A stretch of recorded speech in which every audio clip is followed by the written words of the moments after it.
Ankstų pirmadienio rytą pranešta, kad Vilniuje prie oro uosto Žirnių gatvėje nukrito krovininis lėktuvas, kurio skrido 4 įgulos nariai. 2 DHL darbuotojai ir 2 įgulos nariai, pilotai. Viskas tai vyksta ties Liepkalnio ir Žirnių gatve. Čia po dešinę, jeigu važiuojant link oro uosto, toksai 2 aukštų namelis buvo. Jūs buvot namie, kai viskas? Taip. Ką girdėjot, gal ką matėt? Labai didelė vibracija buvo, gal 30 sekundžių, labai didelis sprogimas, labai garsiai viskas. Ir paskui namo gale, tai kaip ir sprogas iš tos pusės, mūsų skersai eina, tai žodžiu, galų gale ten pamačiau liepsnas. Tai dizelinas greičiausiai įsipylė ir visur liepsnas ir paskui šito lėktuvo dalis mėtosi ir labai daug siuntinių. Pas jūs kiemėtis? Mašina išskriejo vieno kaimyno į kitą kiemą, žodžiu ten. O jūs viena gyvenate? Ne, mūsų daug. O sakykit, namas pats nenukentėjo? Nukentėjo. Sugriuvo? Sugriuvo, pusę nudegė ir pusę gal sveiko, nežinau, neleidžia mūsų. Na ir išgirdau kažkokį tai tokį garsą, lyg tai stipraus vėjo, galvoju, gal kur kokį stogą nuplėšė.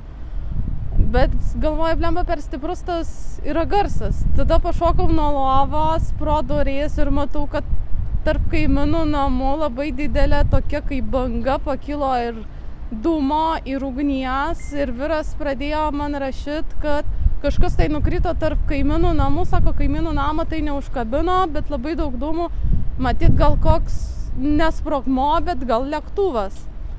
Na ir tada pradėjo čia visi man skambint, na ir pranešė, kad tas lėktuvas nukrito tarp kaimynų namų, bet visi sveiki, visi gyvi, pradėjom iškart skambint visiems kaimynams.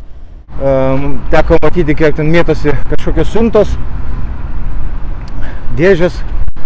5:30 minučių gautas pranešimas apie nukritusi lėktuvą Žirnių gatvėje.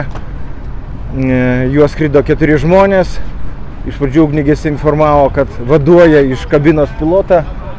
Paskui paaiškėjo, kad pilotas išlaisvintas buvo, jis atgavo sąmonę, buvo išvežtas į ligoninę. Dar matyti buvo degantis atviros liepsnos židiniai, kai jau pro šalį. Deja, iš karto pareigūnai paprašė mane atsitraukti.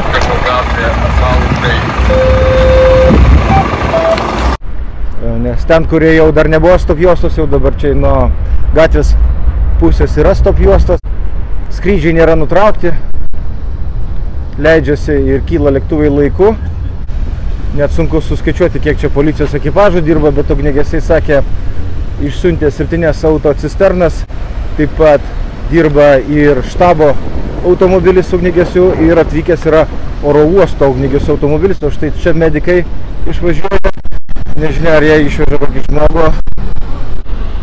Ir čia yra mano minėtas štabas ugniagesių. Tas mikroautobusas toliau. Iš čia yra koordinuojami visi gelbėjimo operacijos veiksmai, nes daug ugniagesių skyrių dirba vietoje. Ir kad lengviau būtų valdyti situaciją, yra įsteigtas mobilusis štabas. Ir turbūt minėjau, lėktuvas krovininis skubiųjų siuntų skyriaus orlaivis skrido iš Vokietijos Leipcigo miesto.